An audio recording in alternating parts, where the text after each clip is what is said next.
In today's video, I decided to build Sonic the Hedgehog, the original game, with Lego. I've had a project like this on my mind for a while, so I decided to get it done today, and also kind of as a celebration for Lego Sonic coming to Sonic Superstars. So this is also a challenge video. Kinda. I'll explain after my fancy graphic. Welcome back to Brickstoic Studio.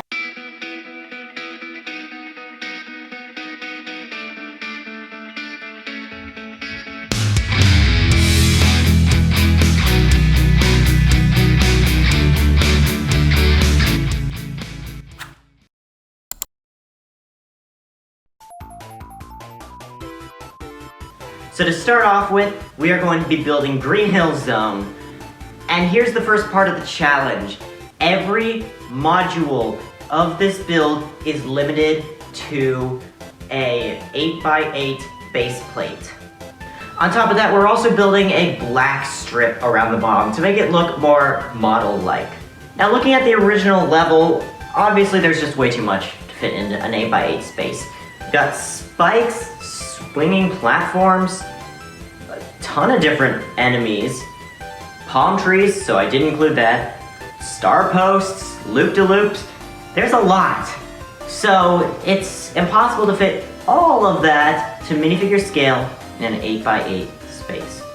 Another thing I had to capture in this project was the iconic checkerboard pattern using dark orange tiles and some brown slopes all around it. But wait a second, Brick, why on earth are you including rugged terrain on a build that is generally more flat? The pixel pattern is flat. That's where the second part of the challenge comes in. The Lego group has made two variations of Sonic. We're not going to count that one from Lego Dimensions since it's just a variation of modern Sonic. There's classic Sonic, which came in the Lego Ideas Green Zone. And then there's also modern Sonic. This particular version came from the Death Egg robot set from this year. My goal is not just to create the original games, it's to create the original games with a modern feel. So that's what I continue to do with Green Zone. I designed it to look more modern, more rugged, kind of to fit Sonic. And by the way, quick note, if classic Sonic is just supposed to be younger Sonic, then man, Lego Eggman lost some weight. Up on the top, I added some striped grass, which I actually built wrong the first time. I built it facing the other way.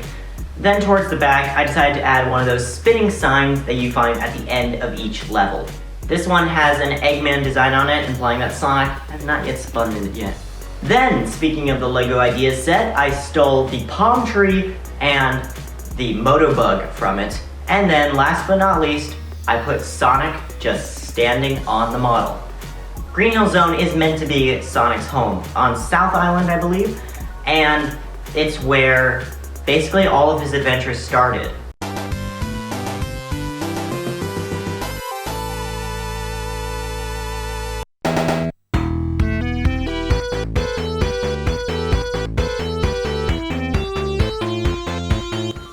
Marble Zone is the next zone, and similar to Green Zone, we're building it on an 8x8 base plate with the tiles up on the front.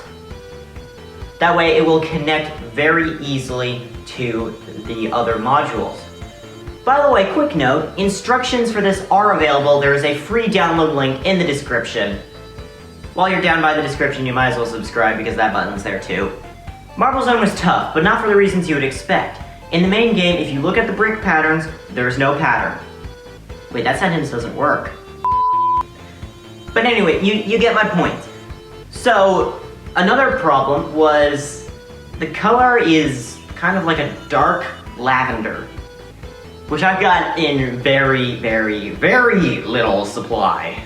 It's probably like my least amount in a specific color. What I did was use what little I had, and I built half of the module with that brick pattern and the other half made out of lava. Marble Zone is also known for its underground segments, but unfortunately I just don't have the parts or the space to incorporate that into this model. Up at the top, we continued the striped grass pattern of Green Zone and also included a brand new enemy, which is this caterpillar thing. Also added a blue pillar that has been sinking into the ground for some time now.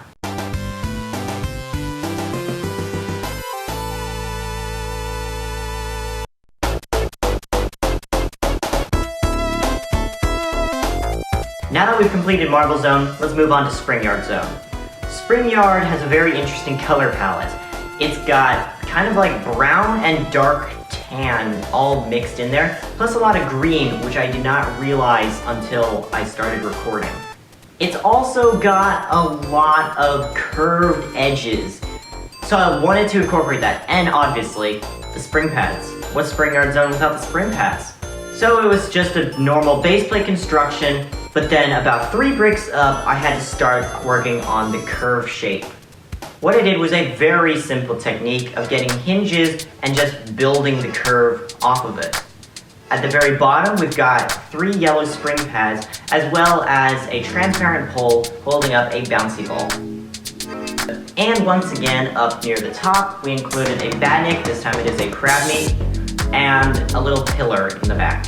This was one of the easier zones to build, because thankfully I just got a massive supply of brown, and I was low on it before, but now I've got it! Yay!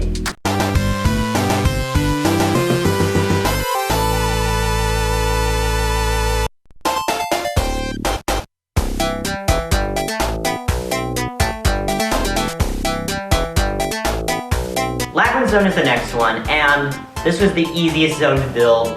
This one is a very simple build. If you download the instructions, you will find that it is very simple. Also note that the instructions are a little bit different from the build I've got here, just because Bricklink has better parts and will also improve stability. The build itself is just over 10 studs tall and will basically just wrap around. The idea of the spring yards in the previous one was so that you could bounce into the zone before. The water uses a very light blue part with transparent parts over it to make it look like a very transparent crystalline water. Speaking of crystals, up at the top, we've got a few crystals piled up. Labyrinth Zone is also known for its booby traps. So we have a spike sticking up and a laser shooting out of that lion face. I also decided to steal the TV from the LEGO Ideas set and just plop it down right in the water there. I also took the liberty of creating another one of my own badniks. Here's a bit of an education. All of Dr. Eggman's robots, except for Metal Sonic and a few of the others, are badniks. These are robots that use animals as their power source. This one is a drill bot, and it's a very simplistic design. I'll show you right here. All I did was grab a few snot parts and a few studs, rounded pieces, eyeballs, and snapped it together, and it looked great. The badniks will not be in the instructions, by the way. Just a little bit of a heads up.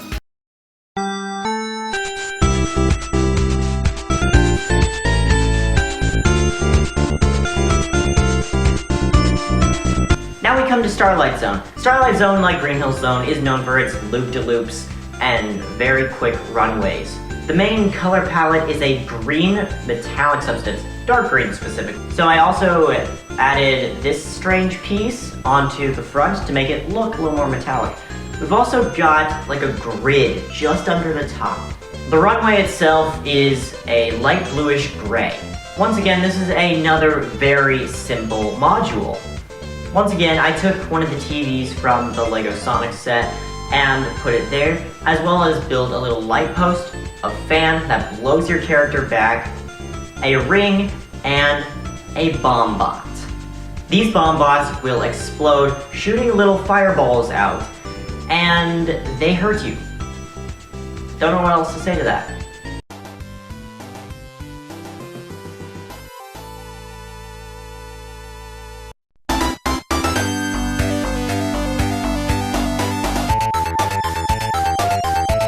But finally we come to our final segment.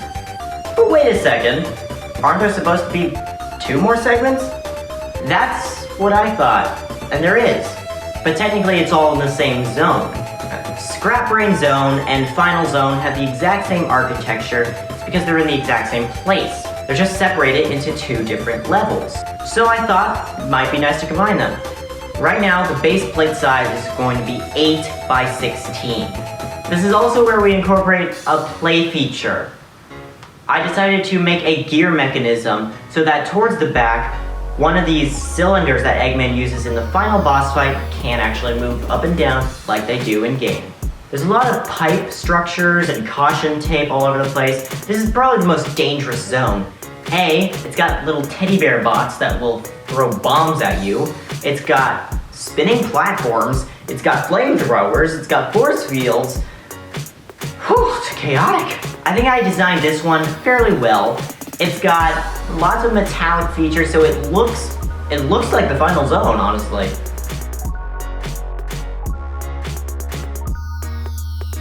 But now that I've fully assembled all of it, it's time for the big reveal. What does every module look like all together?